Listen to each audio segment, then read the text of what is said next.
What's going on, everybody? Welcome back to The Juice. Happy holidays. Yes, we have recently celebrated Thanksgiving. Mm-hmm. How was your Thanksgiving? It was pretty good, actually. I got to see some family.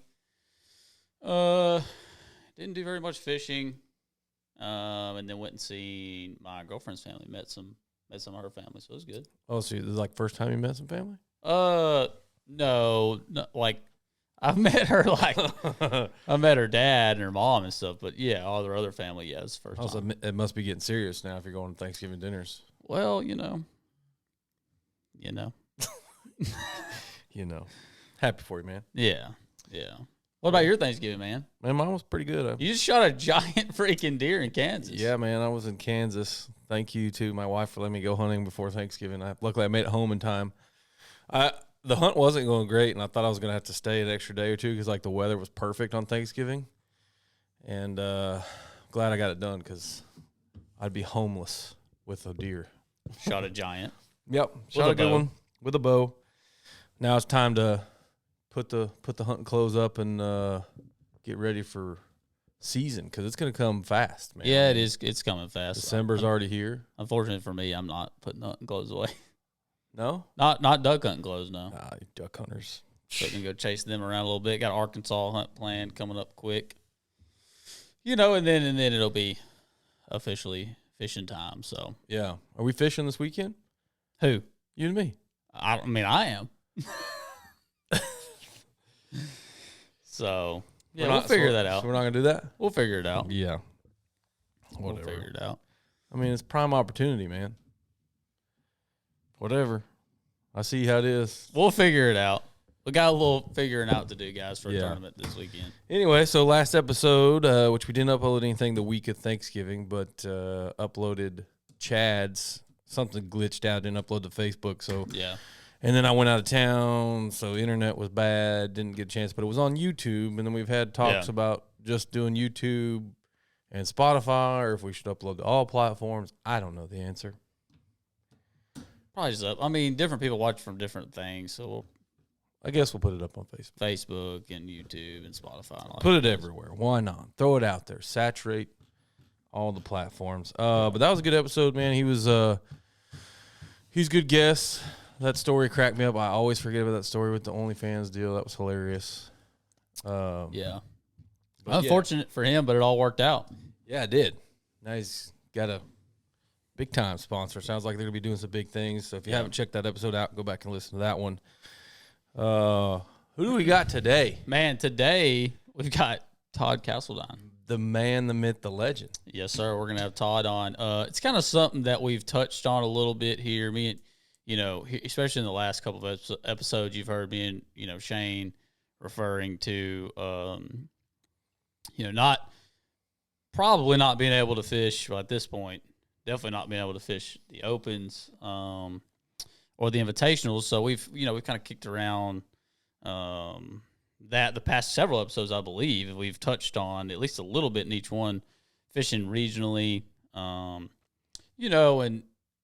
in the beginning, I think it was a little bit of I don't know how to say this. I don't want to call it a letdown, but almost like, man, is it a kind of a letdown not being able to fish, the opens or, the invitationals or like that level to try to get to the next level? Because it's been, at least for me, it's been nothing but just like you're working for something. Yeah, you're progressing, and over the years you've seen that progression, and then you get to a place where you're like, dang, dude, this has gotten really hard without all the right backing to do it. And the more I've thought about that, the more I've been like, it's not really, I don't step backwards. No, I don't view it that way anymore because first of all, it's not our faults. I mean, maybe partially, but mostly it's not our faults. We just have to do what we can do with what we got, So I don't look at it that way at all. I think it's more of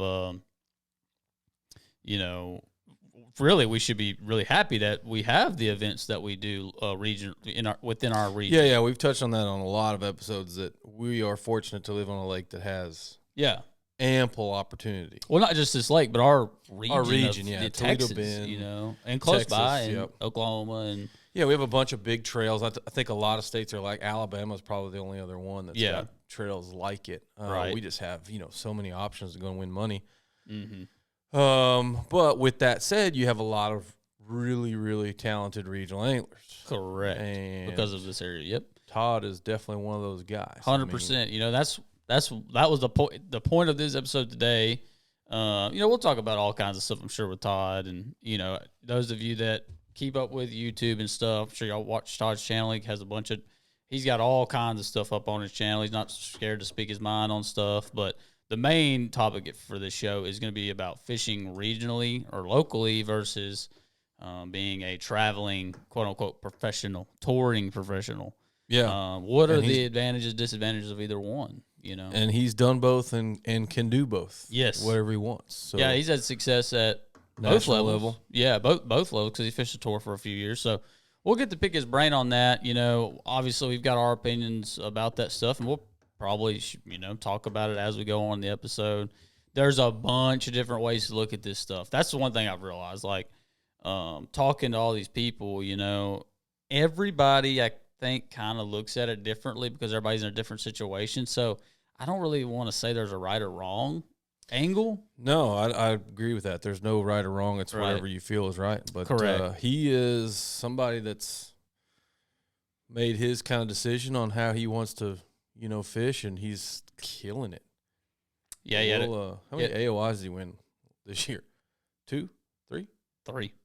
Yeah, the Toyota Series. Yeah, Triple T and Brandon Belts. So, him and Russell. He won the Toyota one solo, but Russell Cecil also a very, he would be just as good as a guest to have on. Russell is the same exact way, has done really, and look, there's a bunch of guys. There's a long list. There's a long list of regional guys that compete regionally, and I don't want to say, that's the reason I'm not saying Rayburn, right? I mean regionally, because yes, you can make pretty good money on Rayburn, but if you can get good regionally outside of just this lake, man, you've got big opportunities, and that's what Todd has done. So, and there's, like I said, a bunch of guys we could talk to, but I think Todd is the best to talk to about this because he has proven it for a very long time. As a matter of fact, I think sole income coming from tournaments for a very long time, and anybody that fishes, no matter what level you fish at, just imagine trying to make your sole income on tournaments alone. That's a very, very, very difficult thing to do, very risky thing to do, but he did it for a long time, strictly tournament income. So that's, hats off for that, because I don't care what anybody says. That is hard. That is very, very hard. Yep. So we're about to get him on, though. Let's see what he's got to say. Get him on, man.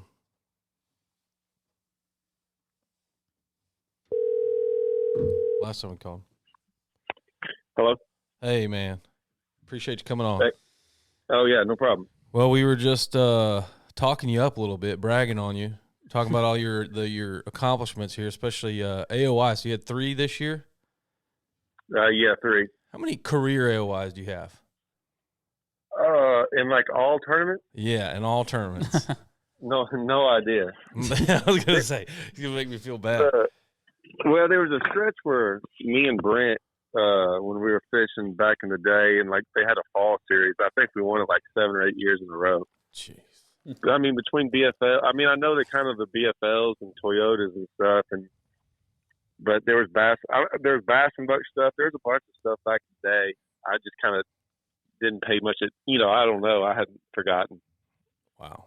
Well, you've had a heck of a career. But let me back you up to the start. How did you get into fishing? Did you just kind of grow up fishing?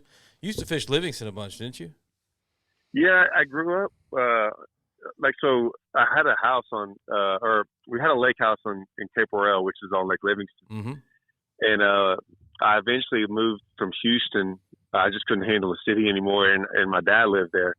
And so I lived with my dad my junior and senior year. But I was always going. The problem was I was playing all these sports and stuff, but every weekend I would go up there to go fish. And so I finally just cut out the whole I could not have to worry about going up every weekend and just live up there and fish every day if I wanted to. So that's kind of what I did. I moved up there and I could at least walk the bank of the marina and fish. So I did that, but I ended up started bass fishing in the 7th grade, and then got my first tournament in like 15 or 15, maybe 16, and then we came in second, and then just kind of things started, going from there. I was fishing with my buddy, and then this guy kind of that I met named Mark Malone. He gave me my first ever crankbait. He saw me fishing off the bank, and I don't know, we kind of I started fishing a lot. He wanted to fish tournament, so we fished tournament, and I fished with him a couple of years, and my dad a couple of years. Then a buddy from high school, a lot in college. Me and him fished. So we were traveling around a little bit, but not like crazy, like traveling, not like they do now. You know what I'm saying? It was like mainly Conroe, Livingston, Lake Houston, a little bit on Rayburn, places like Palestine, Red River. We travel around a little bit, but not too much. So this back like Ignition Bass days? Is that what you fish?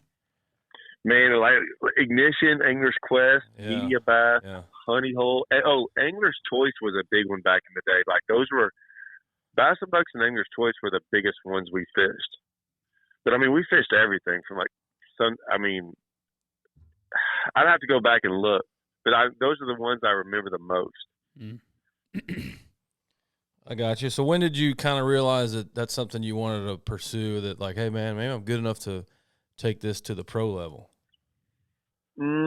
Somewhere around like in college, right? I was just trying to get through college, and I was working a lot, and then going to college a lot, and then I was trying to fish all at the same time, like all three of them. So like that's all I did, and there'd be times where I'd have to like take a semester off of college and work, and I would fish, and then so I'd make some money fishing, enough to where I was going okay. And then I'd go back to school for a semester, and then I'd do that back and forth. So like my college career lasted quite a long time. But then like one of those years, I just kind of had a good spring, and I was kind of looking at myself going, what am I doing? Like, why don't I just like try the fall too, the summer and the fall? And I kind of did that, and I had a good year, and I was only 12. I never graduated. I'm 12 hours short. So, so like I could go graduate if I wanted to in the semester, but I just kind of looked up and I was like, I had another good semester, another good year. And after a while I was like, man, I'm just going to keep doing it while the getting's good. And I just never looked back. I got you. And so did you kind of go towards like FLW bass? Where'd you kind of start out when you're like, I'm going to do this, I want to go to the top level? Nothing. Like the top level wasn't that. So the top level was never a concern of mine at the beginning, because I had such an old boat, and I was making when I say a lot of money, for a kid my age, I was making a lot of money. Sure. But I wasn't making enough to really live. I mean, I was surviving, but I wasn't being able to like put money away. I was always fixing my boat, like always. I spent thousands of dollars every year fixing my boat, redoing stuff, because I was, and having a truck, having a boat, doing all that stuff. It just seemed like I could never really get ahead. So, I mean, I really wasn't trying to like get to that. I didn't really know what the next level was or how to get there. And so that's why I've always been shocked at like, some of these younger guys being able to do it, because I like, as much as we won, like I didn't know how. I still to this day, I mean, I guess I know how, but I mean, I've never really understood how people could go and just have a brand new boat at early 20s. Because I mean, we had won a bunch of, but we had won like 3 or 4 boats, but the fourth one I won was when I was 30. Me and Brent won it in a championship. And like a one day on Toledo, one day on Rayburn, and it was a brand new ledge, and it was a big ledge, like it was a 21 footer. And so that was the one that was like my first brand new ever boat. That was when I was 30 though. Oh, dang. So I mean, I qualified for the elites, I think the year before or 2 years before, something like that, and I turned it down. I just figured, I didn't know. And then the tour was, I just kept on looking at it every year, and I've made thousands of videos on this and talked about it a bunch. Yeah. I just looked at every year I just go look at the Angler of the Year payout. and I would look at their payout and then what I was making, and I knew they had a bunch of entry fees and all that stuff, and I was going, well, I can't figure out. It doesn't make sense to me. And at the time, and you know, I did a video the other day with Jacob Fouts. I was going, hey, the one thing he said is like, man, you can win a bunch of tournaments and sponsors just don't come calling. Yeah. And so, and that's the truth. They really don't. You kind of make relationships, but they sure don't just come calling, even if you qualify for leads, even like for anything. So I just didn't at the time. I was like, okay, I don't really know what I'm supposed to do, but I'm at least making money doing this, so I'm going to keep doing it. Yeah. So that's interesting. I didn't realize that you had never really even looked at that as like as an end game or anything, as like a goal. You just were kind of making money. It was always a goal, but I mean, making it in. So I guess there was two. My main goal was making it in fishing. Yeah. I just wanted to fish for a living, and to this day, that's really all I want to go do. And what that looks like is different for a lot of people. And I've tried it. Like I've had a couple guys that you know and Wyatt knows very well call me up about trying to go. Like, hey, what about this upcoming year? Yeah. And I always tell them, I'm like, hey, look, you can go do whatever you want to, but remember, everyone's situation's different.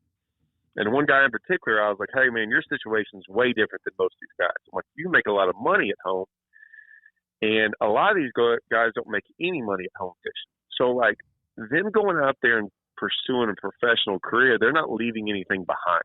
That makes sense. They're not leaving money on the table. So, you know, you wouldn't fish the Opens last year, but it didn't allow you to fish back home.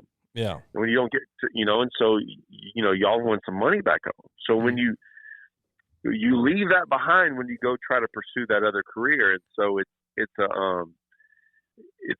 very hard, I think, it was hard on me to leave that money going, okay, I'm going to leave pretty darn good money to possibly make less with no guarantee. Yeah. It was a hard one. When I've talked to, some other guys, and they might make, less than $20,000 a year fishing at home. So if they made $40,000 on the road, even with entry fees, say they broke even, or won $20,000 at the end of the year, they didn't lose anything. Yeah. From what they did last year. Does that make sense? You know what I'm saying? Yeah, no, I get what you're saying. Yeah. No, that's an interesting way to look at it. I would say that probably where you were probably better than, I'm just assuming, especially some of the guys that I've talked to, some of my friends that are going to go fish the invitationals next year. I've got a year of it under my belt, and I've got a belly full of it. I think I'm full of that. So, what you fished the tour for 2 years, what all kinds of stuff goes on, and but I think part of that too, probably where you did good about that, is not really worried about the hoopla per se around fishing at that level. Because I think a lot of these guys, just being honest, especially younger guys, they feel the pressure like to fish at that level because that's what they've always been told or taught, that like you got to fish at that level, or you need to be fishing at that level to compete against the best per se. Do you feel like that is why some people make those decisions as well? Yeah, that's really good. There's a lot to unpack there. I don't know. I'll put it to you this way. Let me see if I can.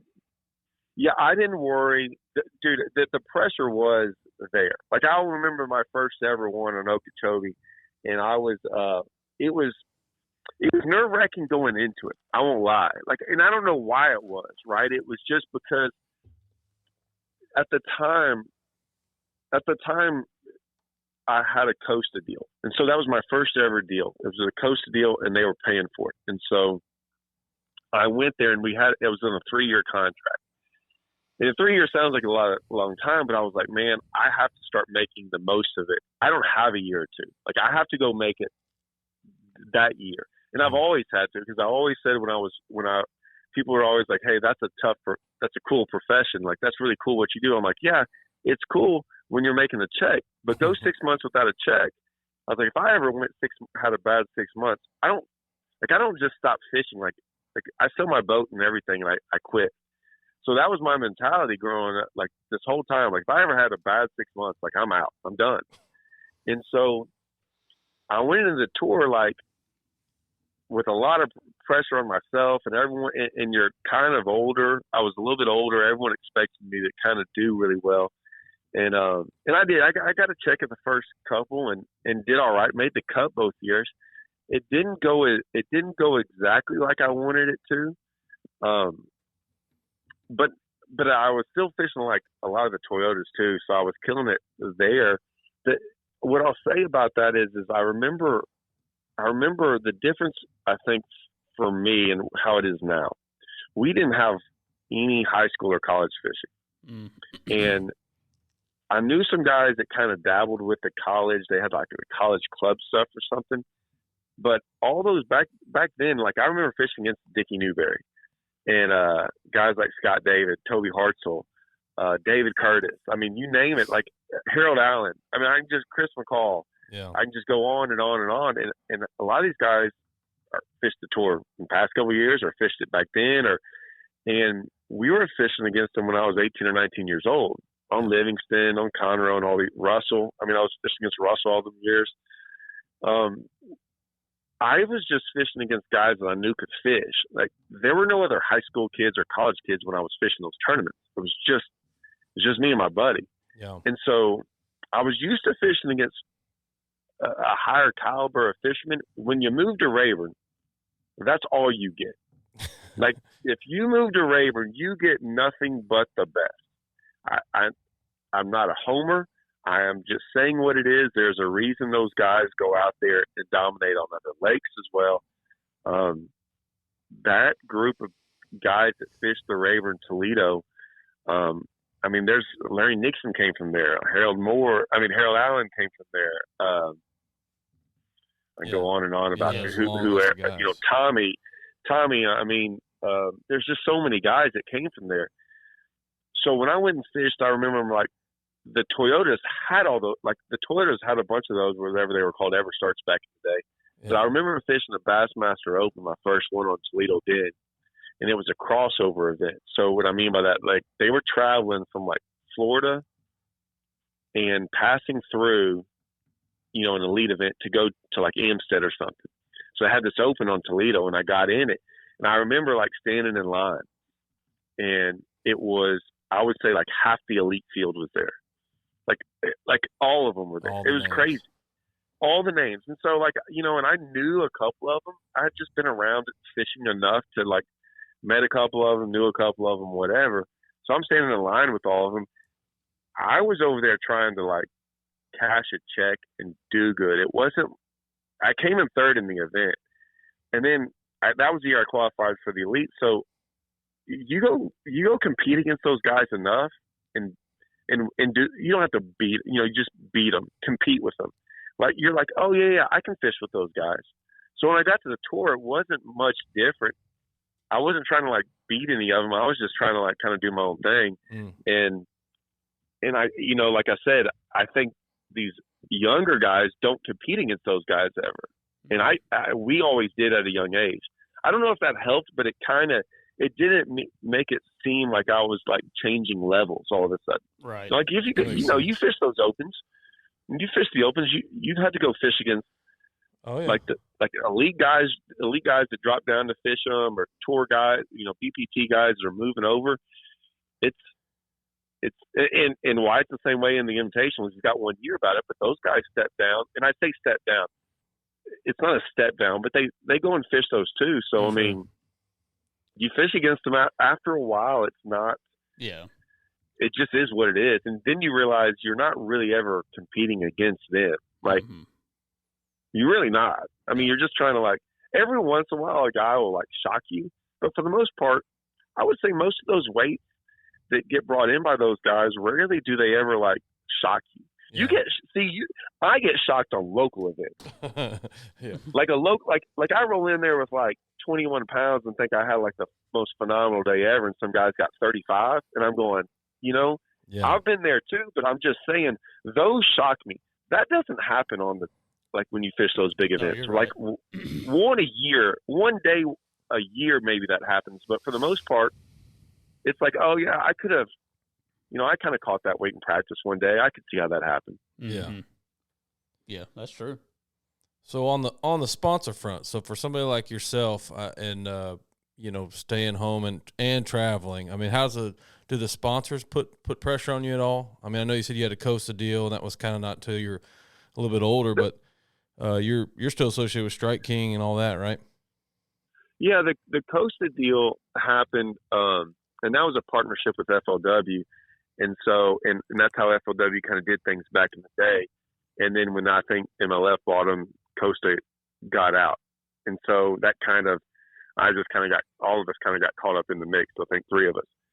The sponsor deal. So in the sponsor deal is interesting because there's guys that I think are almost grandfathered in. And what I mean by that is there's guys that like were in the elites for like 15 years and they got their sponsor deal and it's going a certain way. I don't believe that's going to stay the same. I think that grandfathered way in is going away. And because back in the day, the only way we were able to have recognition was through winning tournaments. Yeah. Right. Or and being on TV. Sure. I mean, that was it because there was no other channel. Yeah. Pre-social media. Pre-social media. So that was the way. So I looked at it, and even then, like I said, you could win a bunch of tournaments and they really didn't care. I mean, it was really just the top level guys. Well, the top level guys, now there's hundreds of top level guys. I mean, there's elite guys, there's BPT guys, there's NPFL guys, and invitationals and opens are now getting it's all getting up there. So what I would say is I've always said this. I've said this to a lot of people. I'd rather be really good regionally than mediocre as a pro. And the only reason I say that is I just don't know how much longer they can pay guys to finish 50th on the elites. And I'm not knocking anyone that fishes 50th. Yeah. I'm just saying when you do, what are you getting out of it? Because what they're doing is I know what it is. I just think it's a flawed system. But those guys are hoping that you do good one day and you'll make it on TV and you'll make a top 10. That's what they're hoping. Yeah. Yeah. But then 3 years later, if it hasn't happened, then you've been paying some guy for a hope. And so, I've just learned a little bit different ways of like, I've learned through my own experience, and this is just me, and this is pretty much every guy I've talked to that has started, like done YouTube or the Texas Team Trail on TV, and I'm sure the Brandon Belt series when it's starting to come on TV. Yeah, people will have. No one has ever gone and said, "Hey man, good job at the Toyota event," or "Good job." Like no one ever came up to me and said, "Hey man, nice top 10 at the FLW tour." The only people that do that are like other fishermen. Right. But all the people are like, "Hey man, I watch you all the time on Texas Team Trail. Hey man, I saw you on the Zona show or this or that, or hey, I watch your YouTube or blah, blah. It's all that stuff. Yeah. And so it's never so everyone thinks that this, and I was this person too, right? Hey, I'll just keep winning or I'll just keep doing good and they'll notice. Well, they noticed you could fish, but that was about it. They just noticed you could fish and they respected your fishing ability, but really, what does it really matter to them? And I kind of think that that's the same way, like, hey, you made it on the elites and you're one of the top 50 guys on the elites, or maybe you're 50th or whatever. But what are you really doing for any of them? Mm. And so I just think that I think fishing, the industry is way behind, and I think they're starting to catch up. And I think a lot of the older guys are starting to get upset because the money's not coming in like it used to, and it's going to different people. But I think those people that it's going to are actually probably doing a better job of promoting stuff and probably working a little bit harder and doing things. And that might ruffle a lot of people's feathers, but I'd rather get paid. If it was me, I'd rather pay someone that was really trying to work that way rather than some guy just going, hey, I want to fish. I'm on the elites or I'm on the BPT. I don't really want to do anything. I just want to keep getting paid. Yeah. That happened. Listen, that happened during COVID. I know for a fact, like, companies were not happy with some of the guys because they kept on wanting to get paid, but you remember there for a year or so there wasn't any tournaments going on at the highest level. Yeah, but so like they wanted to get paid even though they weren't really doing anything. Yeah, that's very true. I've never looked at it that way. So there's way more avenues right now to get paid by a sponsor or to work for a sponsor than when I was younger. I wished it was like it is now. You just got to be a little bit more creative and do some things. But I mean, I've been telling everyone, like, I've always said this, like, I learned when I the best thing that ever happened to me was the 2 years on tour and then me leaving the tour. And then realizing that I didn't need Bass or MLS. You didn't need one of their platforms. I got you. Didn't need their platform. I will use their platform just like they use me for their platform. Sure. There's nothing wrong with sharing a platform. Like, this is a platform. Yeah. Like, y'all have one. I have one. There's nothing wrong with sharing the platform, but you don't. But you don't need it. You don't have. I wouldn't rely on it and going, this is my only way. I'm like, and I think that's what some of these younger guys think, that that's their only way. But I also think they just want to fish, and I don't blame them. That was me. But I needed to make money. I needed to make money more than I needed to fish. So I needed to figure out a way to make money just so I could keep fishing. Sure. And so is that why you kind of embrace the YouTube thing? And I think, you and I've had some conversations a couple years back, when YouTube, I remember when YouTube was like really kicking off and the industry wasn't sure about it, right? And maybe that was because the first guys that really got famous off of it kind of had set a interesting example. But yeah. Did you kind of embrace it right away? Or were you kind of like, I'm not so sure about this yet?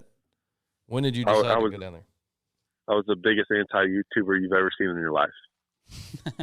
I hated it. Listen, I always tell people I probably watched 3 videos. I think I'm up to 3 this year. That's how many videos I've actually watched on YouTube this year. 3. Yeah. I still don't watch it. Doesn't mean it's not good. Like someone has to send me something and be like, hey, you need to listen to that, and I'll do that. I thought putting videos, I had a very different look. I had a very different look on sponsors and everything, and I still do to this day. That let's say I'm just going to throw numbers out there. If you could make $50,000 a year fishing at home, okay? I'm not going to get into expenses. Just say 50,000, okay? Well, y'all know this. Y'all been in rat boats. Y'all had rat boats. Whatever. When that happens on Rayburn, and when you get hot, I can probably laugh because I probably know y'all's minds are probably going. I know what I know what I'm about to say. I already know what he's going to say. Okay, this has happened to me. So when you get hot for a week or two, you tend to start having more company. And the more company you have, right, it's harder to start doing good, and you have to start fishing different ways. Well, I looked at it as if say a guy was going to give me $5,000 in a sponsorship for something, whatever, and I had to divulge a lot of my secrets or things that I was doing, and I'm going, man, I could probably just make $5,000 on a weekend fishing. Why would I give that up? Yeah. And so I looked at a boat wrap as going, man, I'm trying to be as incognito as possible. Man, you don't know, if you gave me $30,000 a year for a boat wrap, I'm probably going to lose $20,000 on people following me around and losing spots and things like that. Yeah. So I looked at everything as going, just because you're going to give me money doesn't mean it's worth it for me if I'm going to lose money on the fishing side of it. Yeah. Because especially on the fishing side, not only are you losing money, but you're losing wins and notoriety and top tens and things like that. So I looked at it from that aspect of going, okay, what's worth it for me? And so that's the way I looked at it, and I still do to this day. And so I see guys kind of not make the mistake, but I don't think they look at it from that point of view. And I always have, now. Yeah, I think they're just looking at what they feel is the formula to do it. You know, that's what everybody tells you, and I think that's a little bit part of the old school mentality too, of like even Bass and the Invitationals, MLF, you know, almost forcing these guys at certain levels. Once you get past the opens, you know, the elites, you have to run a wrap. Invitationals, you have to run a wrap, Right. which I honestly think is a silly concept to me myself. Other than, you know, we had a wrap boat because it had our business on it, but really, like, what's the ROI for a business on a wrap boat? Somebody buying product? Nothing. Yeah. Yeah. Yeah, and like I said, I'll get on that. Like the YouTube thing, the only reason I got into YouTube was because the second year on tour they did away with co-ringers, and they made us go buy a GoPro. Yeah. And so I had to go buy a GoPro, which I was very pissed about. And then the third day I ever used it, or the third day I had it, so the first time I ever used it, like, and I still haven't put this video out, but like something really cool happened. And I'm like, oh, that's pretty cool. And then I started learning how to edit, but I don't even know why. I remember just kind of doing it just for myself, just to kind of look at it. Of course, then I was like, hey, why is my computer full? I didn't understand that like, it took up space. So like I actually started using it as somewhere to store videos. Like I just put it on YouTube just to store it so I could get it off my computer. That's how. I had no idea. Now I'm looking over there. I got like 14 giant hard drives over there that are all full.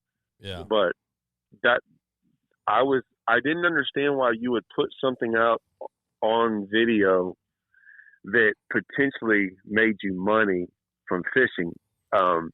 Now I kind of have I wouldn't say a different view. I mean, don't get me wrong. I don't put everything out there. No, but I am able to put some things out there and then create a platform. And like I said, it's done a different way. But I think the wrap deal, I do believe, like I've always said, if you have a business, you should 100% wrap your boat. Like if it's yours, 1,000%. Yeah. I think the return on investment is, it kind of depends on how much you're paying them. And I had the guy on from Black Rifle Coffee, Paul, and he has a two-pronged approach about, return on investment and then just getting it out there. So, I mean, I think the wraps more or less, like if you had 4 wraps of whatever it is and they're just kind of out there, you're getting it out there. But I think just one random wrap, especially done the wrong way where you can't see it, because like nowadays it's just I don't understand, like I don't get that part of it, but I mean I also don't own a business, so whatever. But if it was my business, 100% I would. Yeah, I can understand the visibility of a company like that, Black Rifle, just being visible. And I also see companies like that, and I appreciate them. And I to contradict what I said a minute ago, I actually do support companies like that. If I see a company that's actively supporting the fishing industry, I try to go out of my way to support them just because it's something I liked, that I like, and I appreciate them, reinvesting into it. So there is a little bit of that, I guess. I agree with you on the whole supporting, like the things, that support us. But like I said, that's different than having like one random wrap from something. And like maybe around, where we live, like Rayburn, it could be beneficial depending on what it is. But I don't think, like I said, if you're doing it, I wouldn't do it because I don't think it could pay me enough money. I don't know what that you couldn't recoup amount the is. loss. Yeah. I think and so, but for a guy just doing it, like, what does it really matter if I won or not? Like, if I just fished 40 events on Rayburn, I would think that's just as good as a person to get that never won a tournament as a guy who fished 10 tournaments but won 3 of them.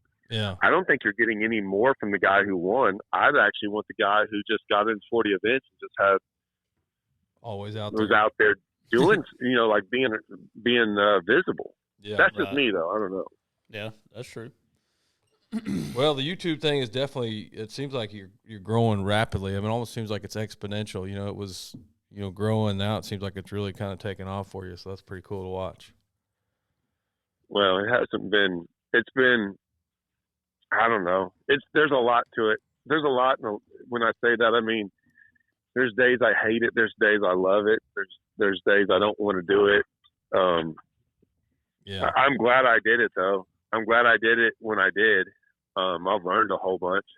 I have a different outlook on all this stuff about fishing, and it's frustrating. I will say that it's frustrating when it comes to the YouTube videos themselves and what gets likes and what doesn't. Yeah. You know what sponsors think about them and what some don't. You know, but it's all part of the industry, I guess. So yeah, it just definitely seems YouTube is like real like clickbaitish now. Like, especially, I mean, let's just be honest, controversial stuff is really what's selling right now. Oh, I know, and I hate it. Like, I don't even like doing it. Yeah. I could do it probably.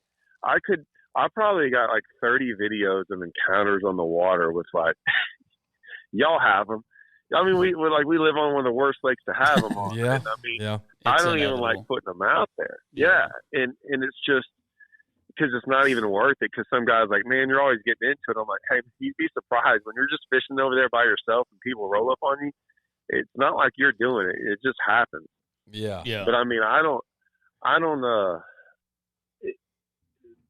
A lot of people say, hey, well, you know, when I've talked about some of the tournament stuff, I've gotten some weird backlash from that. Like, I'm probably sure not too many tournament directors like me. I say that, man. I'm pretty good friends with a lot of them. Like, I talk to a lot, quite a bit. But I mean, it's crazy that I've had fishermen kind of come after me, and that's the weird part. Because I'm like, hey guys, this is the weirdest part about it all. I'm actually out there. Most of my videos are me trying to get more money for fishing. Mm-hmm. Like I'm like I said, tournament directors sometimes don't like me because I'm battling for the fishermen, and yet I will have fishermen come after me. Yeah, that's. And crazy. I'm going, hey, you dummies! I'm literally fighting for us to get paid more. Yeah, it blows my mind. I'm like, what are y'all guys missing here? Like I have no problem with the tournament organizations trying to keep more money. Like, I get it. It's a business. Their business. Yep. But that doesn't mean I won't sit here and fight for money that, you know, that if you're going to take 5% more of the money we're putting in, I'm going to complain about it. Yeah. You know? Yeah, I'm with you. So looking at the, I don't want to call it local. Let's say regionally, right? Because you've done really well regionally, and me and Shane also, referred to, there's several guys that have done well regionally and can make money regionally, and, versus going and be a touring, traveling professional, quote unquote. It has to be regional too. I want to make sure, and because a lot of guys say locally, you cannot make money locally. Yeah. Okay, let me say this so everyone understands this. When we talk about money, can you profit $20,000 at the end of the year locally? Yes. I don't think anyone would consider that a living.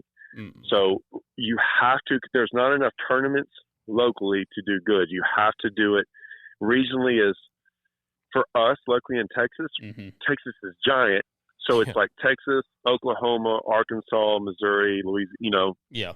Still about five to six states in there. You can still travel to Alabama and some stuff, but anything over after about 9 or 10 hours is kind of getting too far. Yeah. I agree. Yeah. So looking at the regionally, regional versus, touring, aspect, do you feel like, and you've already stated this earlier, and I said this before the, show started, everybody's in a different situation, right? So can't really blame one guy for doing this or doing that based on their situation. But do you feel like, a guy like yourself or other guys that are good regionally, it's kind of almost like a niche view because y'all are looking at it because y'all know y'all can do that regionally, but versus like, I don't want to say a large population, but let's just say a decent amount of the tournament guys that fish regionally, they don't know if they can do that. Does that make sense? Like, they may not understand that view because they're like, dang, dude, to make money regionally, like, you can't just finish 20th. Yeah. You can't finish 30th and get, like, you got to top 5 these things to get paid regionally. You got to bust them. You know what I mean?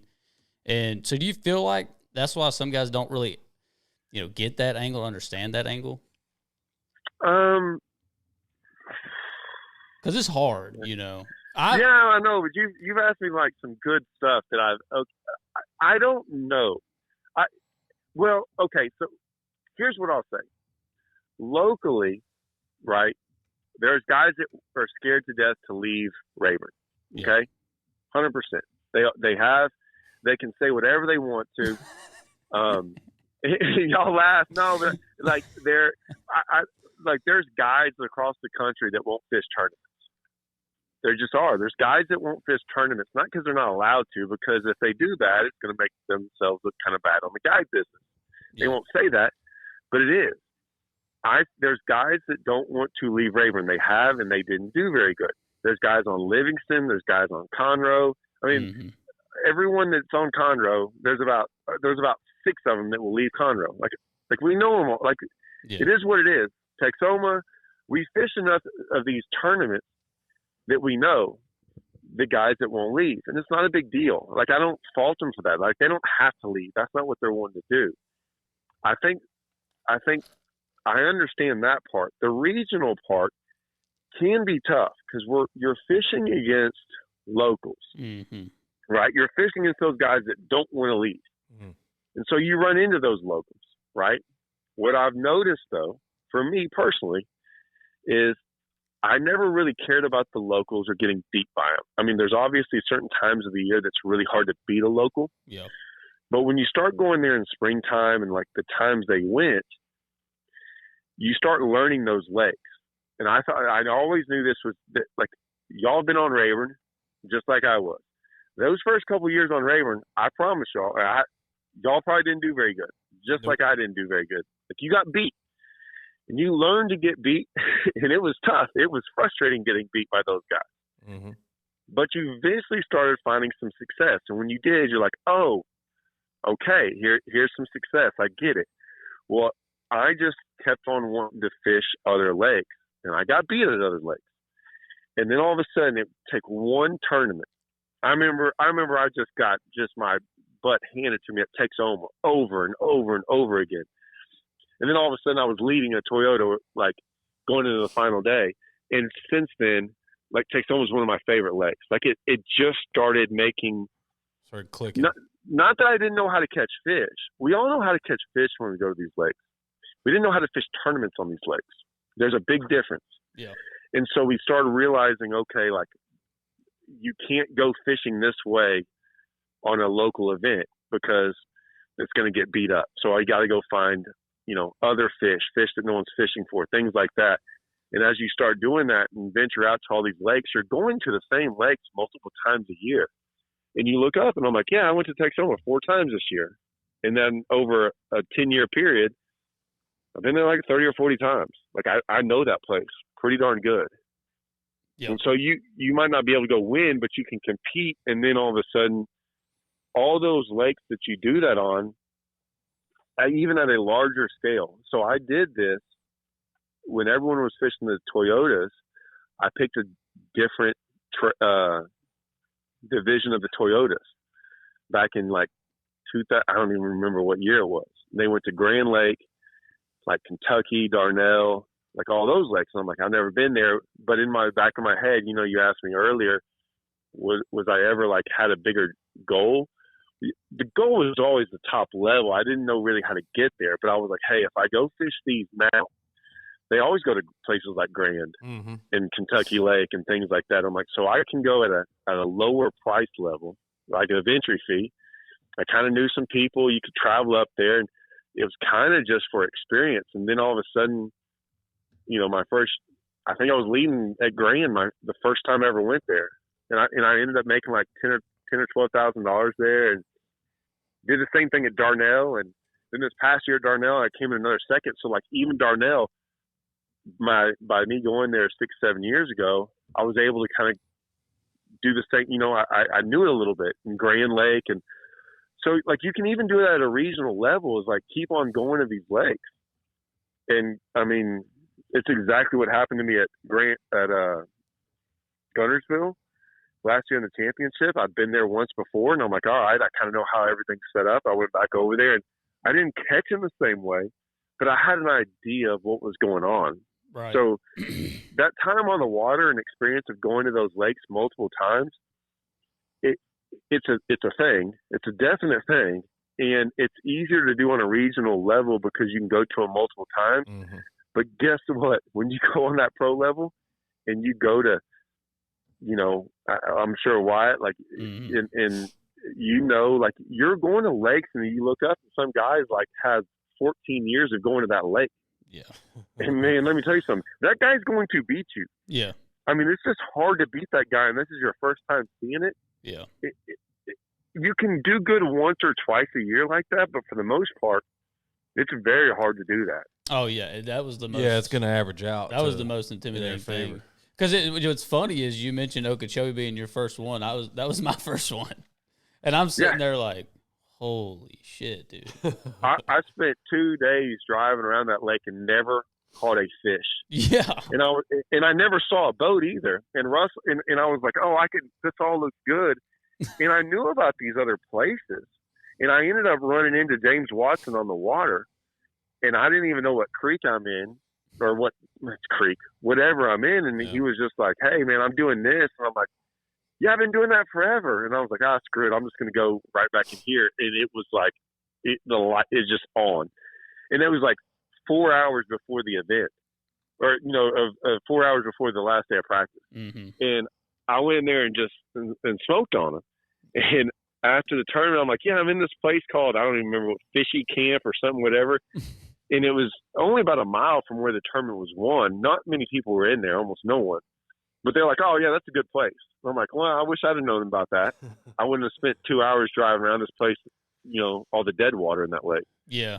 Yeah. I ran into that a lot. Like, I was actually the same exact scenario because when Okeechobee blows, a lot of people don't realize, but when it blows, it is rough. And that was my first 2 days of practice. I got the hell beat out of me on that place because nobody told me, like, hey, man, you can run the rim ditch and get out of the wind and stuff. I'm out there running in the middle of the freaking Lake Okeechobee, getting the hell beat out of me, don't know where I'm at, what I'm doing. And it was kind of the same scenario. I got in one area, got bit and sat down, had a really good chance to do well in that event, screwed it up after day one. But, you look around and because you never learn this stuff until after the tournament, right? It's because yep. Nobody's going to talk to you about any of this like stuff that's so simple and so easy. And if you just had this little bitty piece of info, like I ain't talking waypoints, I'm talking about the most generic, general. It's thing. The most. I always laugh. At people and like, hey, what kind of info would you like? I'm like, wherever I'm putting in at, if someone just pointed right or left. Yeah, no kidding. They're like, hey, if you just went left out of where you took off from today, like it might be 30 miles that way. I'm like, all right, cool. Yep. And sometimes you pick the right direction. Like when I went to Champlain, no idea. Look, I went left, and they're like, oh yeah, if you went right, that's horrible. And I'm like, oh, that would have been nice. Yeah, I mean, it didn't matter. Yeah. I never went right, but I went left and started catching them. But yeah, that's the info that is huge. I could care less about anything else. If someone just said, hey, right or left, or like north or south, I'm good to go. Yeah. But yeah, that's a hard one, man. That's the hardest one. And then you get done, and it feels like after one event, you know everything about that lake. Now you don't, but it feels like it does feel like that. 100% it feels like that. Well, that's regional. Especially because you can go back and watch the live when you're driving home after getting your ass kicked, and you can watch. Yeah, I never really did watch live. Only one or two events that I ever watched live. Going back, I think there was that one event I smoked on. I think I had one of the largest bags the second day, but they were all. I knew I was catching them different than them. What was that place over there in Georgia or Florida? I can't think of it. Might be Seminole. Anyways, but was it similar? Georgia, Florida is Seminole. Seminole. Could be. Was it Seminole? I think it was. Anyways, that was the only one. I caught like 23 pounds on day two.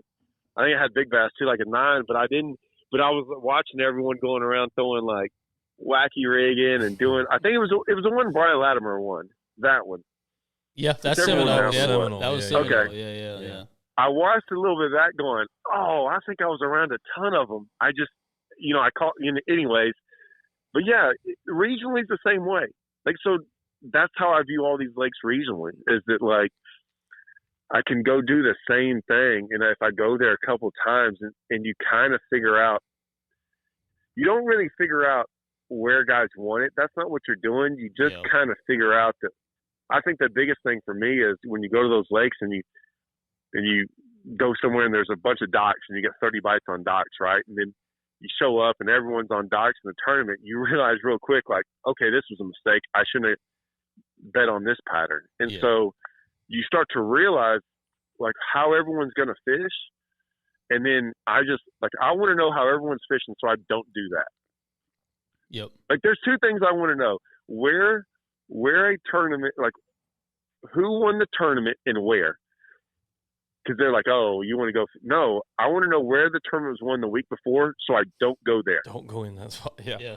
Because everyone's going to go there. I'm like, yeah, that's where I don't want to go. So I don't want to go where that is, and then I just would like to know where, like, right or left. Yeah. But Riesling, I'm telling you, Riesling is the same way, and you just got to keep on going to these lakes and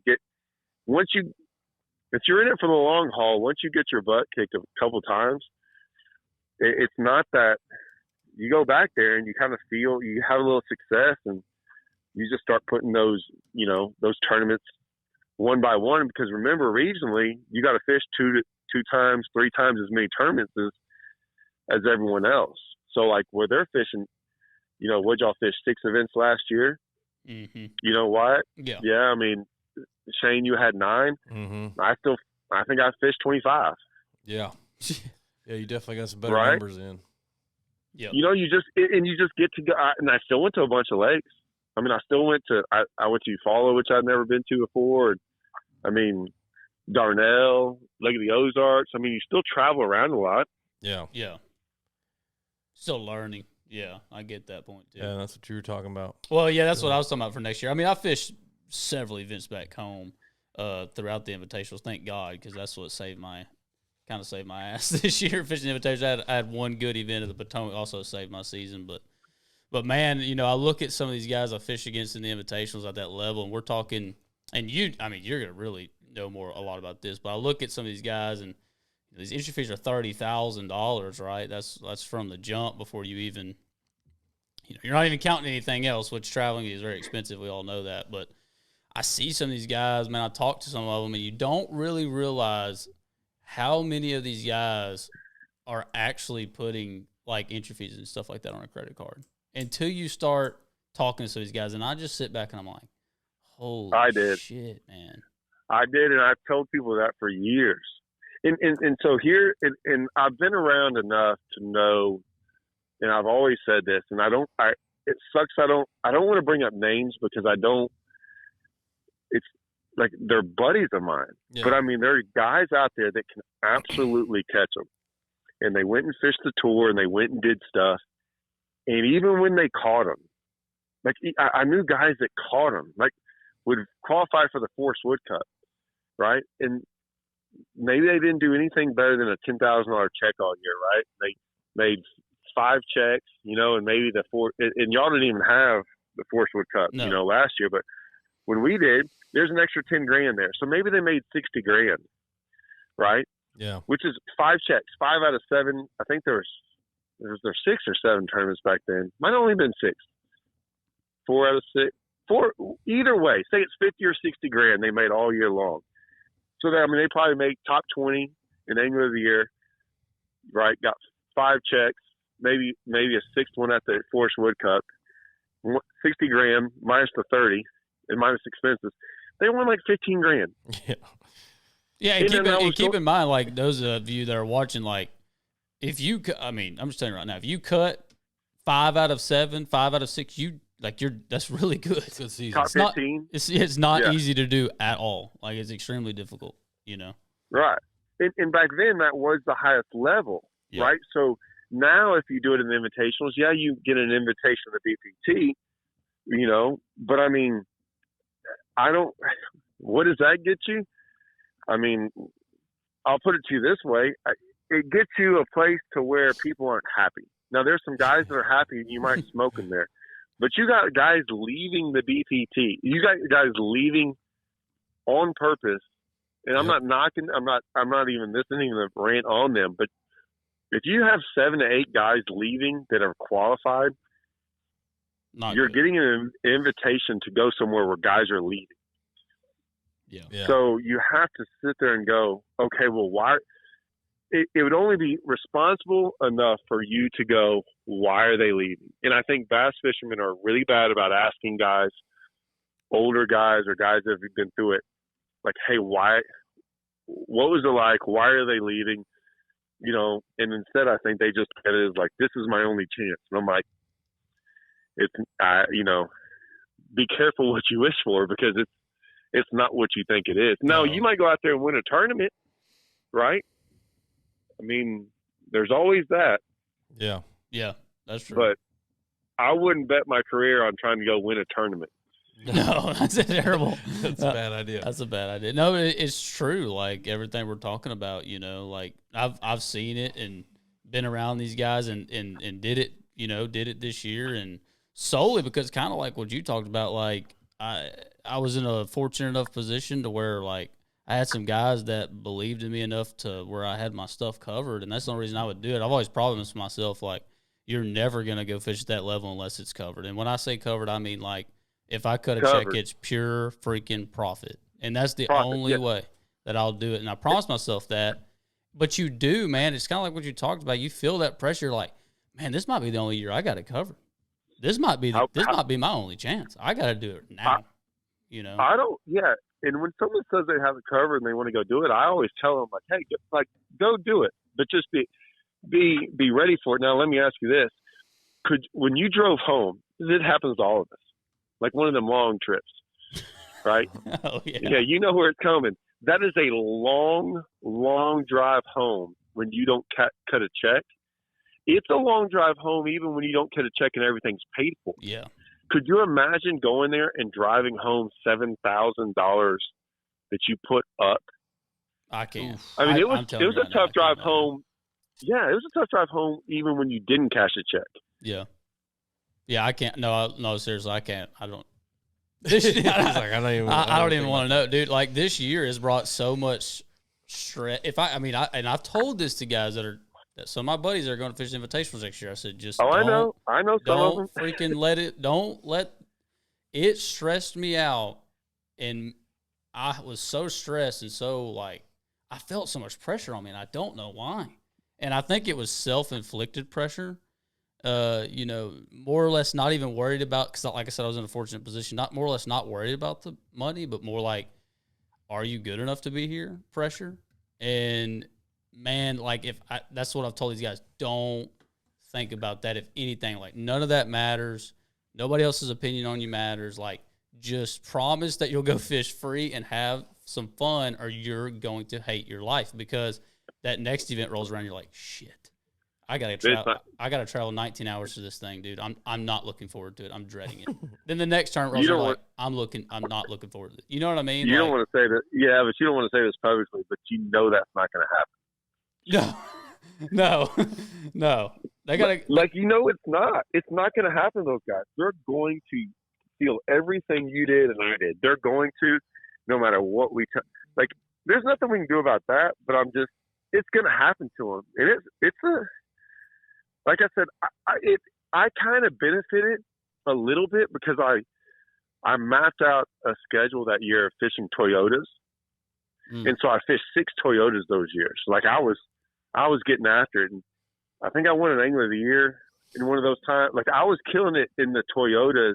I did good in the tour, nothing like exceptional, but I think I always cast at least 4 out of 6 or whatever it was and made the Cup. But in the Cup was a big deal, right? I mean, at least then you made an extra 10 grand, and you felt like you accomplished something throughout the year. I agree. But I mean, now, in the Open, now it's not like I said, now even in the Opens, even if you did, those guys have another thing coming to them. Some of them, I'll put it to you this way, if you don't have everything covered, some of them guys now that are fishing, dude, it don't matter. And that's good for them, totally. But I'm just saying. Yeah, no, totally. I saw that. We know. I mean, Shane, you they don't have like that. Like, they're not sponsored. They're not sponsored. Like they are going to. I couldn't imagine. I've never in my life gone. I'm at a point now that I don't think about it too much about me going fishing, but I can promise you, back when in my 20s and even early 30s, I was like, all right, if I go practice today, that's about 50 to 70, 80 bucks. Yeah. I mean, I thought about like the water. I would like buying water and a little food and gas because where I live, I didn't exactly live close to Rayburn. But I was like, okay, it costs me money every day to go fish, and then you got guys out there going, I go fish 300 days a year, and all I'm doing is work. And I'm like, no offense, like that's not work. No. Like, I mean, like in my 20s, if you'd have said, hey, you can just go fishing without any consequences for 300 days out of the year, I'm like, yeah, sign me up, man. Yeah. That's not work. I was going, okay, how do I practice as little as possible to save money so when I do make a check in a tournament, it's actually profit, not going, I'm just going to – and I'm telling you, man, that's the one thing. Guys will go, well, man, Todd, you're probably out there, 5 days a week. And I'm like, what? You're crazy. Like, yeah. So that last Toyota we fished in May, Mm-hmm. I've been on Rayburn.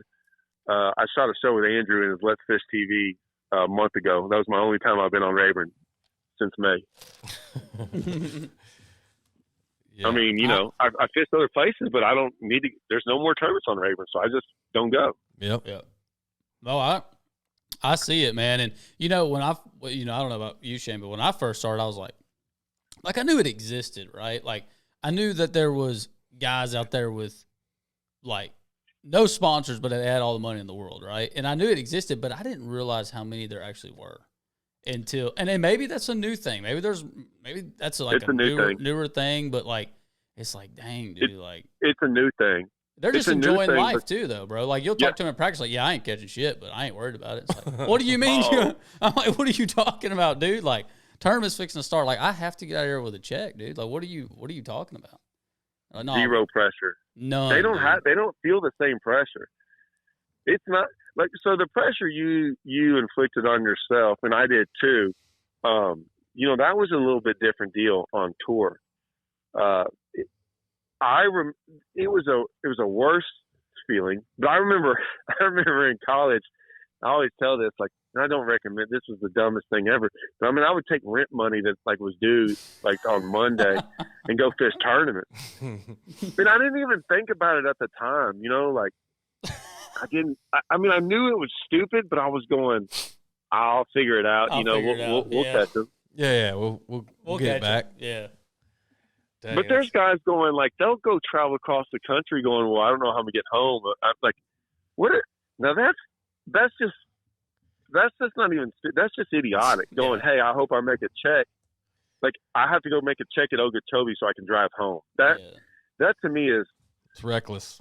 Yeah, but these organizations, like we've talked about this, like they push those stories. Like the organizations push those stories and advertise those stories like it's the thing to do.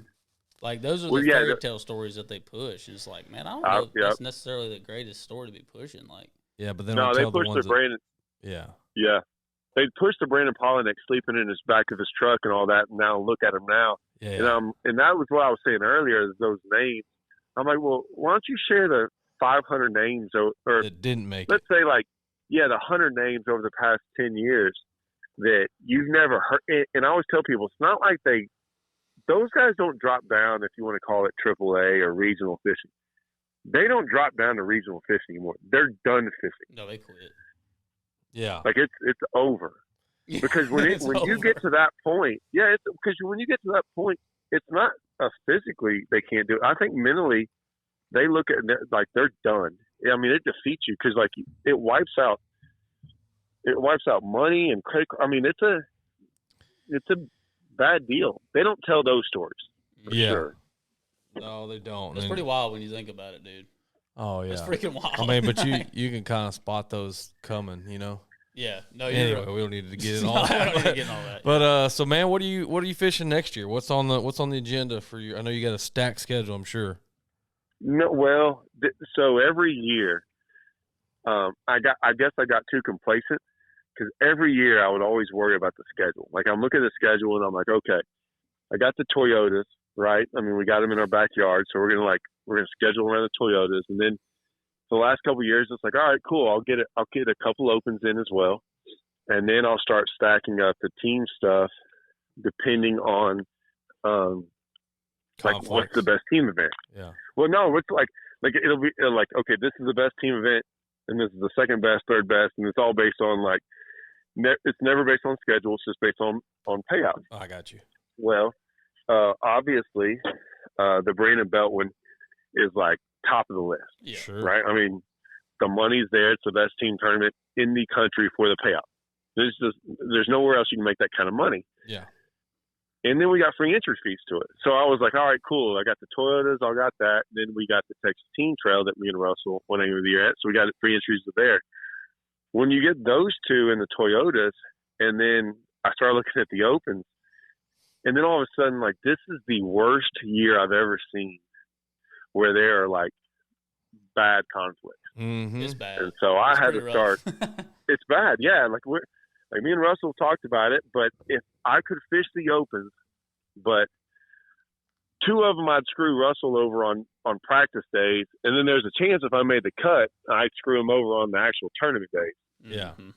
So I looked up and the Open registration came and went, and I never registered for him, and I couldn't believe it. But I'm also once again looking at it from the money standpoint of going, I got free entry fees to these other events, and they're closer, and the payout's pretty darn good. So I'm going to fish those for sure, those three events, and then just start kind of piecing in things. But I mean, those two trails both have championships. So what that's like, well, one of them, Brandon Belt has 6 events really. If you add in the other, the Grand Slam, the Grand Slam for $100,000. So I missed that last year at a Strike King meeting. Ooh. So so you got those 6, and I mean 5 for the Texas Team Trail. Basically 4 for the Toyotas, and then I usually get in another one. So, I mean, I'll still get in at least 20 to 23 events. Mm. But, I mean, I'm sure there's other stuff might pop up.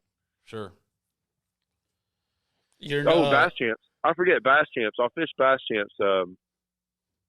They came with a little bit. Are you still running a Skeeter, Shane? Yeah. Yeah, the incentive is nice. Yeah. The incentive's a lot better on that. So, I mean, I looked at it. They're kind of on top of each other too, but there's at least 3 or 4 of them out there you can fish.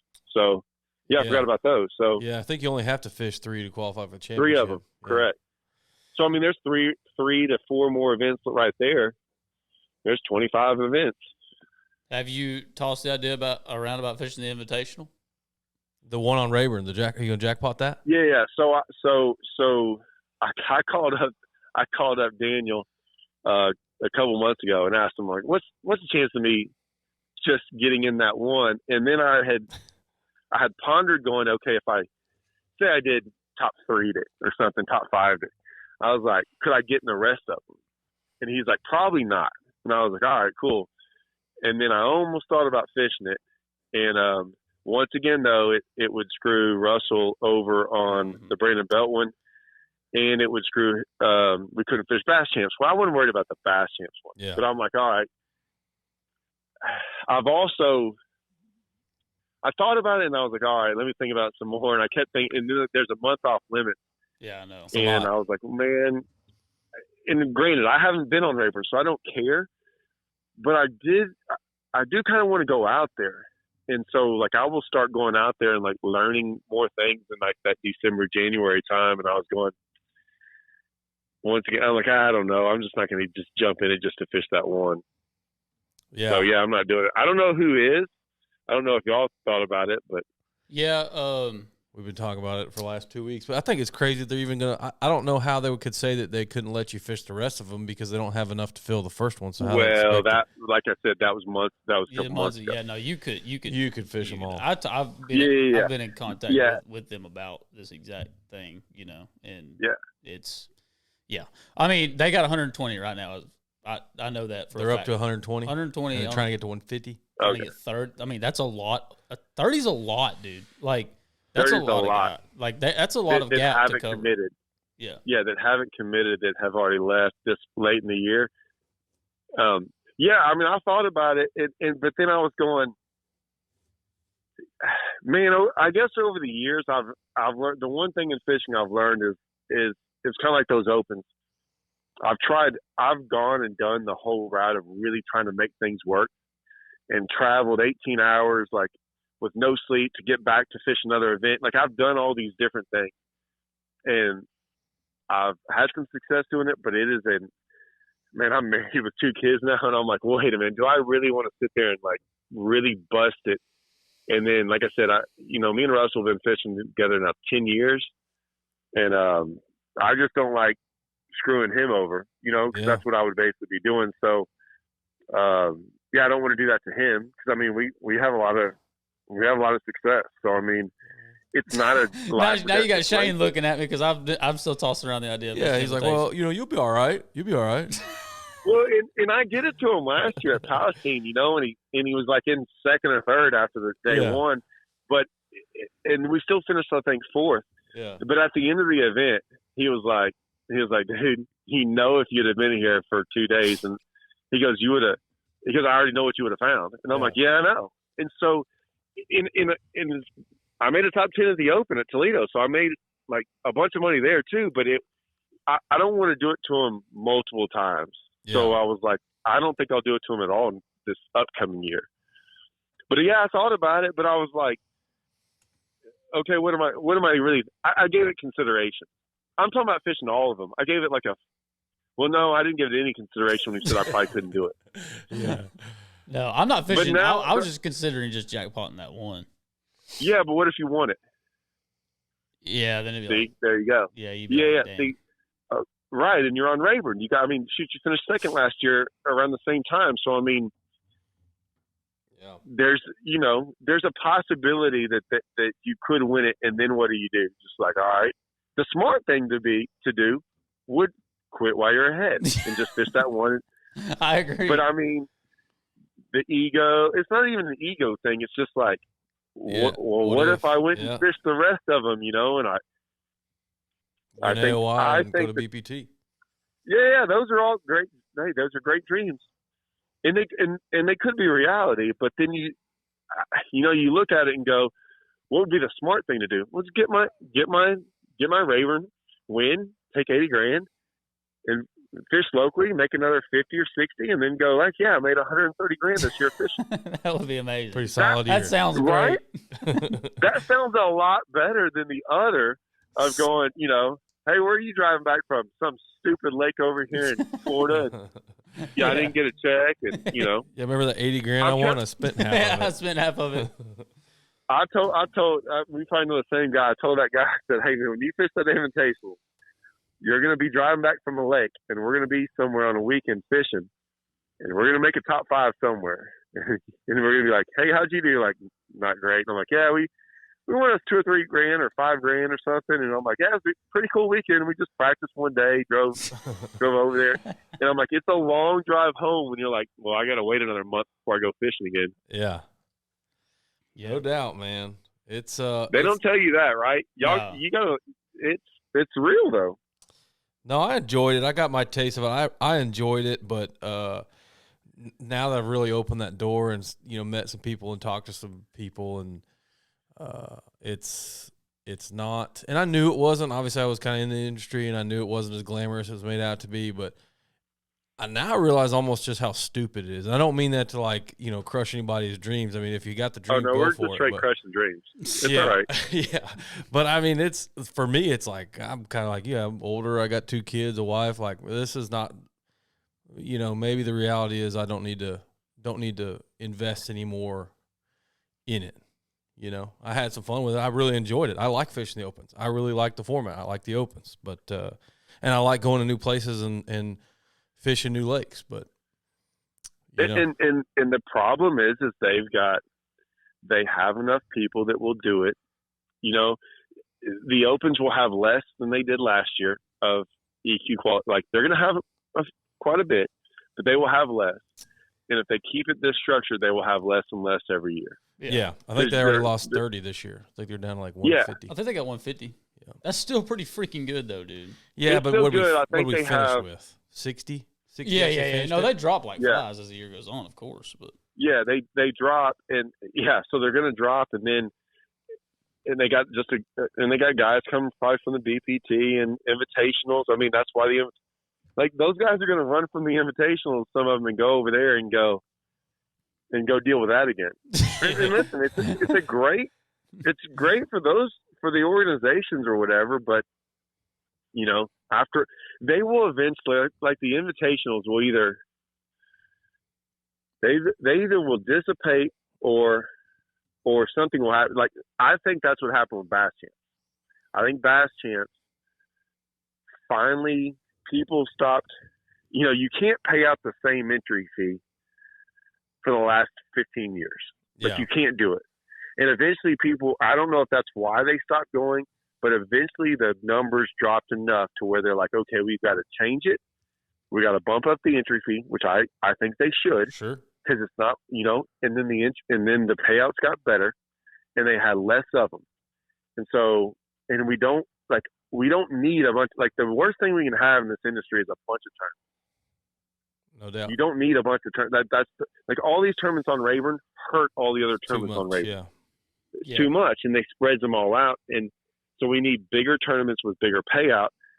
But from a standpoint of an organization, the more tournaments they have, the more they can keep on taking 70-80% of everyone's money. Yeah, that was and part of the gold rush, right? Yeah. So, I mean, I think it's like, eventually the invitationals are going to have to change, because they're going to look up and go, wait a minute. We're losing. We're losing. Do you think they get 150 at all 6 events this year? No. I don't either. No. So that'll affect the payout, correct? Because there's no way they're going to. Yeah. Yeah. Oh, they're not going to take it from anywhere else. I can promise you It's that. coming out of the anglers' pockets, not their pockets. It's going to get a little ugly. I mean, on that trail. we all said the invitationals. I mean, the way Boyd says it, the invitationals halfway pay for the BPT. Oh, it's a moneymaker. Yeah. Yeah. I mean, there's no championship. Well, it never has been. They've always said it was never a moneymaker, and now all of a sudden this year they say it is. So I don't really believe anything they say, because I don't know how one thing for 20 years didn't make any money, and all of a sudden last year it did. Yeah. But either way, like, as long as you got new people going in there and trying these things out, they'll be around. But I'm telling you, that not showing up for certain events, it does work, and it does force their hand. I mean, it forced the elites to change when BPT was created. Yeah. Now it's gone back. That's gonna be nuts. The invitationals are gonna be nuts if they're not filling the field, bro. That could turn into a very bad situation. I think the numbers will decline. I think they will too. They don't have 150 for Rayburn right now. That's 30 spots. I don't think people realize we're close to that. Like, cutoff for practice is like, you got about a month. Yeah. To be on Rayburn. Yeah. And then, because we're talking $5,000 entry fee here. 30 guys is a lot to pay. It's hard to find 30 guys willing to pay $5,000. They would feel it if they got rid of 30 days off limits, which I know they can't now. But like every decent Rayburn fisherman would jump in it. Yeah, we're probably doing a disservice exposing this, because there's no telling how many Rayburn locals, because they don't know. These guys don't know. If they knew, they'd already be. I bet you that they'll jump in. There you go. You made the announcement. Well, they're gonna. I mean, you want to fish for $80,000 in January? They're not. I don't think they're going to get it. I don't think very many of them will. I don't think very many of them will. You don't think so? There's not 30 of them. Not 30. Yeah, that's true. No. Not 30. That's too much money. It's $5,000. The reason maybe 10. Yeah, 10's a lot. The reason 10's a lot. The main reason I didn't want to advertise is because, like, I don't want it to hurt Belt. Like, I don't want it to hurt Brandon's entries. Exactly. Already more than what it's going to. And I think that's like, for me, that was a big time deal, because I was sitting there going, I started just adding it up of what I would be giving up. And then I was like, okay, well, say we won Belt, and it's only $25,000 a piece. And I say only. Yeah. I say that because you're going to make 80 if you won the other. But that's if you won it. Yeah. So if you didn't win it, second place is like, is it still like, is it 20, 25? No, second's 50. It's still a really good payday. Oh, second's 50? Yeah. That's not bad. What's third? Probably like 15. No, it drops very fast, because I got fourth and won 18. Yeah. So it drops fast, because I got fourth. Okay. So even at fourth place is not as good as winning the Belt. Yeah. No. You're right. So third place probably isn't as good. So you basically have to come in first or second. Now, granted, you have to win the Belt. Right. But you're also not putting up $5,000. Yeah, that's a big difference. Right. You're putting up $600. Yeah. To win $25,000. Yeah. And you're putting up $5,000. right? So even if you won 25, it's still not. So even a third place, yeah, you probably have to come in first or second. Yep. Yeah. So like in the end, that's the only thing you ever give up not fishing pro is that first place, entry, that prize. Yeah, but the big prize. But the thing is when you look at that, like say it takes you, I would say you're lucky if you would win one, lucky if you would win one of those every 3 years, right? Mm-hmm. Like you'd be freaking pretty much a top tier guy if you won one of those big events every 3 years. Yeah. Those other years, you're still probably going to lose another 20 or 30,000 in there just along the way. Not lose money, but you know what I'm saying? Like it's not that good, so it's going to average itself out. Yeah. If you just stayed home, you know what I'm saying? So like, I don't know. It's just that's where they get you. They get you on that top prize or that what if this would happen, and you keep on fishing on what ifs, man. You look up and it's the carrot. Yeah, the carrot. That was what ifs. That classic. I think the classic carrot's the best carrot and the most. I love that carrot. I do too. That's what I want the most. I want to fish a classic. That's really my goal. That's why I jumped in the opens. No, I laugh at it though. Oh, you laugh at it? Like, oh my gosh, yes. Oh shoot. I want to fish one. No, I do too. But I'm not going to go fish 9 events to go. That dream, going and fishing against 230 of those guys and trying to win one of those events. Like, I probably shouldn't say this, but when we were on Eufaula, Hank Weldon was like, he got me to the side. He's like, hey, man. He's like, how many guys here do you think can win this event? And I go, I don't know, 20 or 30? He's like, what? He goes, no, like 50. I'm like, no way. And he was like, what? I'm like, no. Like, there's like, I was like, I'll be nice and go 30. He's like, potentially only 30 guys could win. I'm like, yeah, I think that number's way too high. Mm. And he was like, I think there's 50 guys that could win this event. I'm like, well, I don't. I was like, I don't. And it's not a knock on guys, but I'm like, I'm sitting there. I'm like, I think I can fish. I wouldn't put me in there. I've never been to Eufaula. Yeah. And so, like, you knock out half those guys that didn't know really what to go do, never been there before, never won a 3-day event in their life, and look who wins it. A guy who's already won an open. Yep. And I was going, there you go. And it wasn't a fluke. I'm like, that's why I thought there were not that many people that can win those events. There's just not. No, you're right though. There is. It's not even a fishing ability. It's just look at these Toyotas and who wins them. Yeah. Around our lakes. I mean, it's never a surprise. Yeah. Rarely. Yeah, rarely. The guy that the kid in May that did I'm about to say that one was that's a surprise, but I mean it's not. It's because it surprised us because we don't know him. But up north, I think he's been making a lot of noise.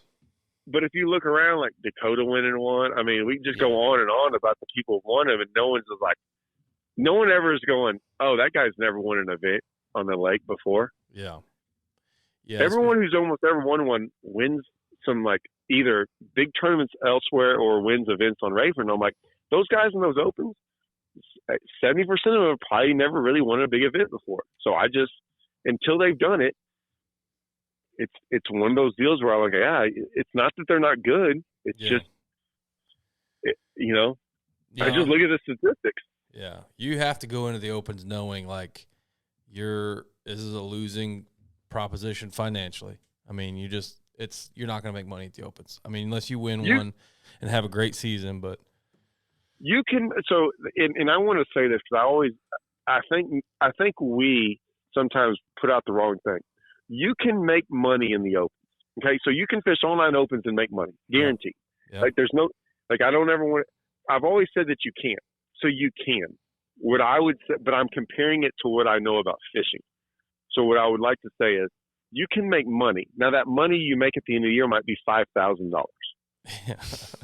Right? So that's a profit of so you went and did a whole bunch of for a kid that has nothing else to go do in its life, right? A 25-year-old that has nothing to go do, right? I got no, whatever. That's no big deal to them, right? Mm-hmm. But to go spend it's not even 9 weeks. I mean, when it's all said and done after like traveling, 12 weeks. 12 weeks. 12 weeks of just time and just all that, just whatever, to go profit $5,000 at the end of the year.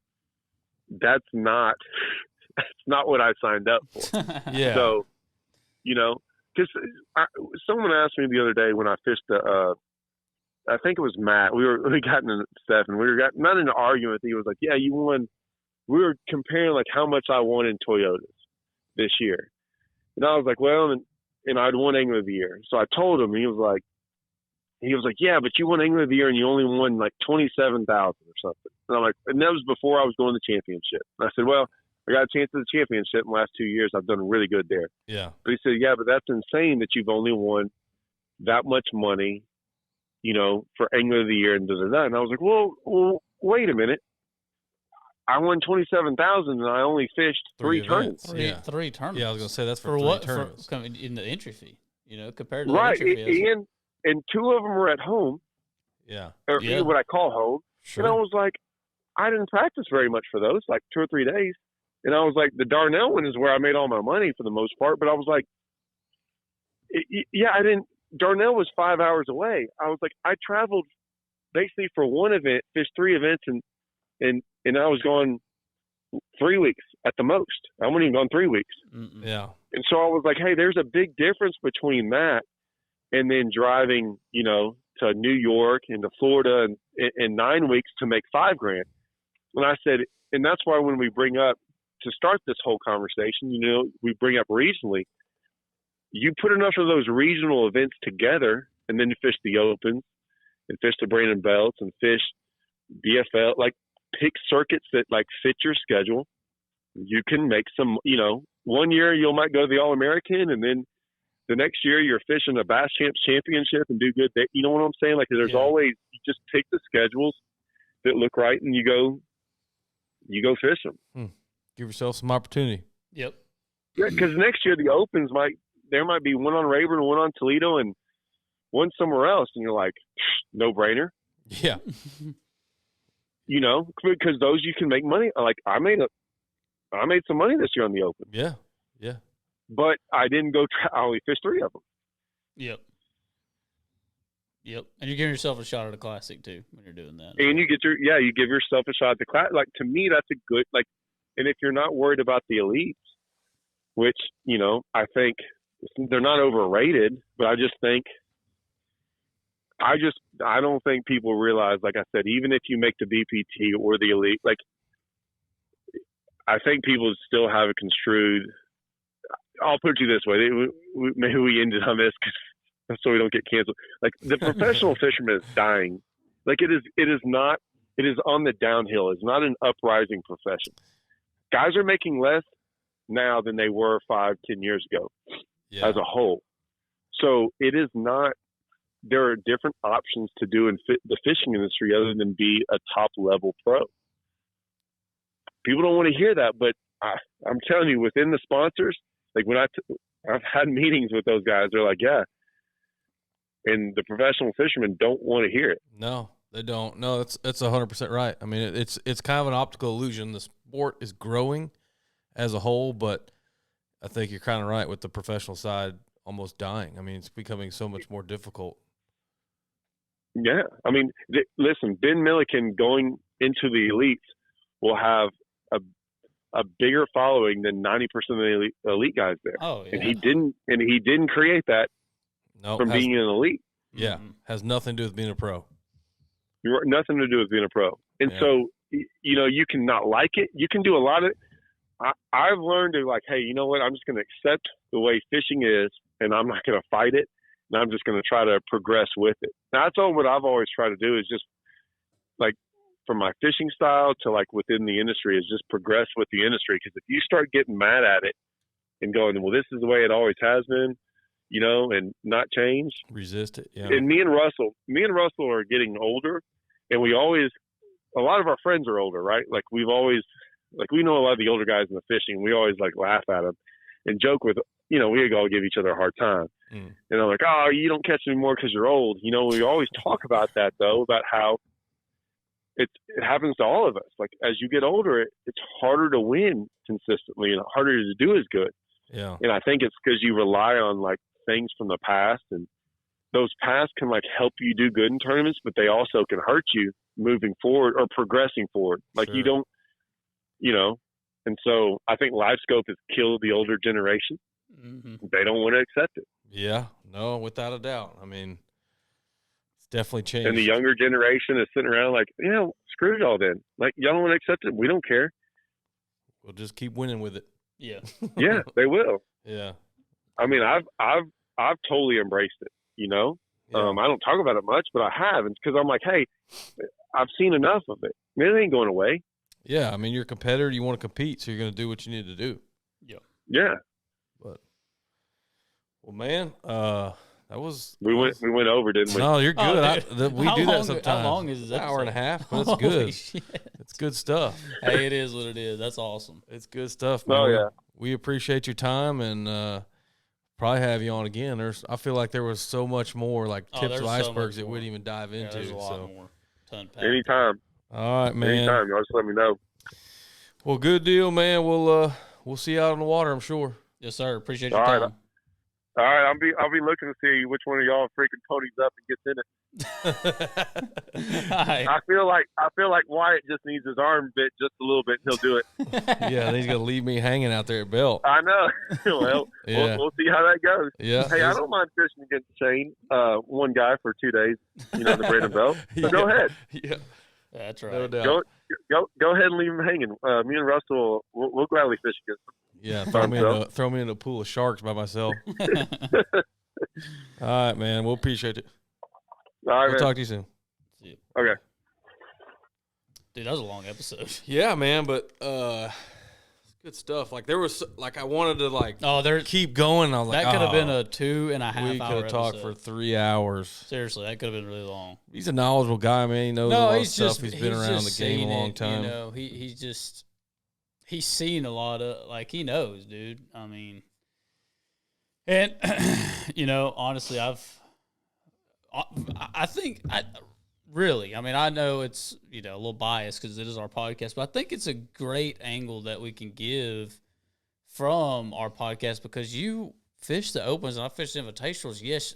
And I fish the BPT and you're fishing the elites, but we're talking about, inside looks, and stuff that we've seen. Plus, Guys, we know they can guys share we their know that experiences. have seen that next level of stuff, and I really I don't want it to sound negative, man. I really don't. I keep I go back to that. I'm like, man, are we being too negative and stuff on our podcast? And I don't think it's negativity because I know a lot of people they will look at it that way. No, But I think you need to replace that negativity with like, hey, this is the reality. Like you can do whatever you want to do, and like we've stated multiple times through the show, everybody's situation is different, but there is something to be said about the realities of it, No, I think, it does feel like it's a little negative, but I think it is the reality of the industry right now. It's in a weird place, and there is unfortunately more negative than positive. There is. There's some frustrations that are being expressed by, guys from every level.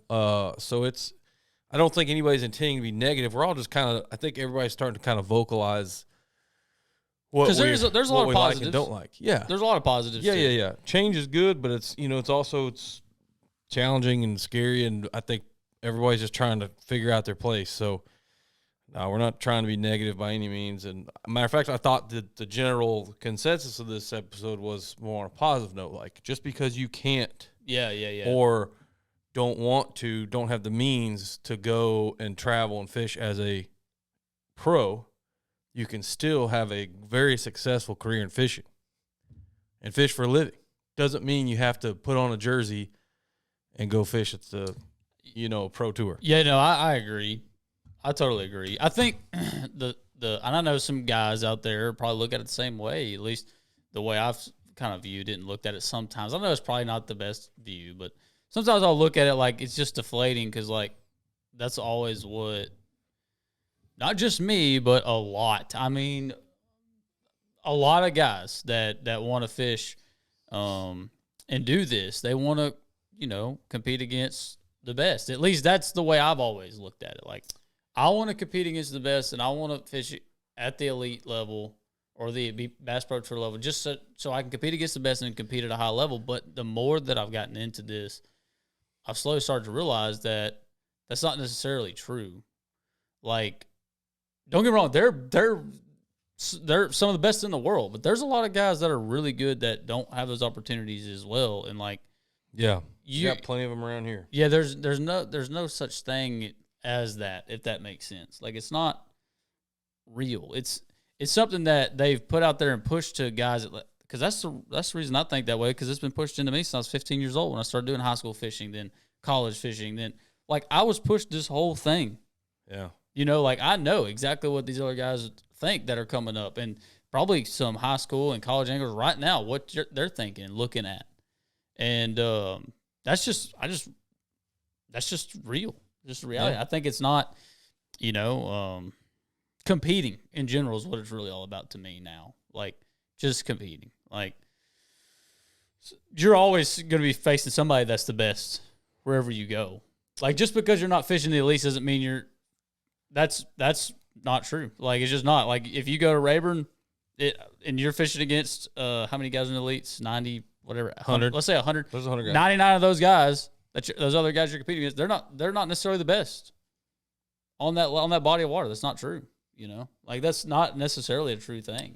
Yeah, no, I see what you're saying. Yeah, like that to me, it's always been about that competitive nature of this sport. And seriously, I mean, I'm not like, you take away tournament bass fishing, you don't fun fish. I don't know how much I go fishing. I would do like other species. I would go fish for fun here and there. Yeah. But dude, tournament bass fishing is what gets me out of bed. It's a drug. Yeah, that's it. It really is. Like, next year, I'm already looking at my schedule, and I'm like, shoot, I'm almost glad I'm not fishing. The thrill of competition. I'm almost like, man, I'm almost glad I'm not fishing all 6 invitationals, because now I can just go fish everything. Yep. Just go put my hands in everything. Like, just fish and fish and fish tournaments, because that's really what it's all about for me. So, I don't know, man. It's a wild world out there in the world of competitive bass fishing. Yep. But this episode was really good. I don't know who we're going to have on next. I don't either. I don't know what. Maybe some of y'all will give us some ideas for another episode. I'm not sure what we're going to do yet. I know we consider moving our luxurious setup. Yeah. We talked about it. You ain't found anything. No. I have not found anything. I'm trying to help him out, be a little more centrally located. And he's like, no. But what we do know is we're going to be ramping this thing up.